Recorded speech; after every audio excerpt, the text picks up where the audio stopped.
Assalomu alaykum hammaga. Bugun mana boy bo'lish uchun sirlarni o'rgataman. Boy bo'lish sirlarini o'rgataman. Mana assalomu alaykum hammaga. Boy bo'lish uchun nima qilish kerak? To'g'rimi? Boy bo'lish uchun nima qilish kerak? Hozirlarga ham yo'lda aytib, o'rgatib tushuntiraman. Birinchi o'rinda boy bo'lish uchun yoshliginglarda boy bo'lish uchun nima qilish kerak? Birinchi o'rinda eng birinchisi. Mana eng birinchi o'rinda boy bo'lish uchun, boy bo'lish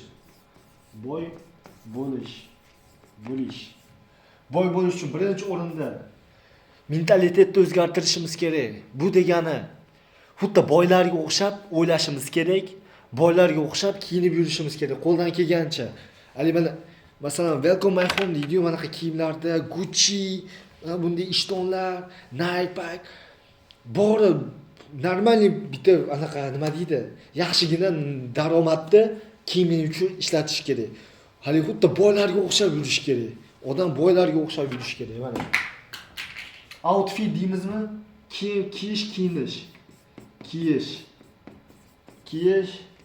Kiyinish. Bo'ldi shu, kiyinish. Birinchi o'rinda yaxshi chiroyli kiyinib yurishimiz kerak. Mana nima bizni boy qiladi? Qachon yaxshi kiyinsanglar, chiroyli kiyinib yursanglar, akkuratni yursanglar, toza, chiroyli bo'lib, stilni bo'lib yursanglar, bu sizlarga где-то 10 ball, 20 ball berib tashlaydi. Uverенность kiradi ichinglarga. Birolar ko'ziga boshqacha ko'rinasizlar, stilni ko'rinasizlar.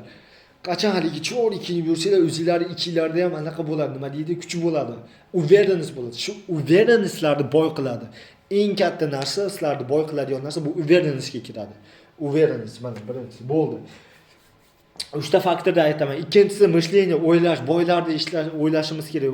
Boylarni o'ylashimiz uchun boylarning kitobini o'qishimiz kerak, boylarni kun tartibini o'tkazishimiz kerak. Boylar qanday o'ylaydi, qanday gaplashadi, hamma yo'qni yozib olib, ularning mentalitetiga kirishimiz kerak. Mana mentaliteti. Boylar mentalitet degani shu xuddi sizlarga tushuntirganimdek. Uchinchi o'rinda nima? Uchinchisi degani bu uchinchisini aytaman, bu energiyamiz kerak. Energishniklar boy bo'ladi dunyoda. Energishniklar oxirigacha boradiganlar, nastoychivost deydimi? Oxirigacha boradigan odamlar. Bu degani energiya. Energiya olishimiz uchun energetik. Bilmayman nima deydi? Energetik. U energetik degani bu bitta energishni ichimlik ichadigan narsa degani emas bu. Energiya olish uchun nima qiladi? Hayotda tabiiy energiya olish uchun har juda ko'p yo'nalishlari bor. Yaxshi energishni bo'lish uchun birinchi o'rinda yaxshi uxlab, yaxshi dam olishimiz kerak. Yaxshi vaqtida uxlab, vaqtida dam olib, erta turib, erta turishimiz kerak. Keyin to'g'ri ovqatlanishimiz kerak. Bu birinchi o'rinda uyqu. Ikkinchisida to'g'ri ovqatlanish. To'g'ri ovqatlanish. Bilmayman, shu короче o'rgansada men shunday o'taman.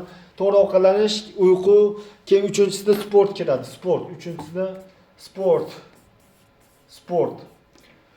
Yaxshi sport bilan shug'ullansanglar, o'zingizlar charchasanglar, yaxshi uxlaysizlar. Yaxshi uxlagandan keyin appetitinglar ochadimi? Yaxshi sportdan keyin kuchinglar ketadi, qoninglar ochadi, yaxshi ovqatlanish kerak, yaxshi, to'g'ri ovqatlanish kerak. Men hammasini aytib o'taman mana.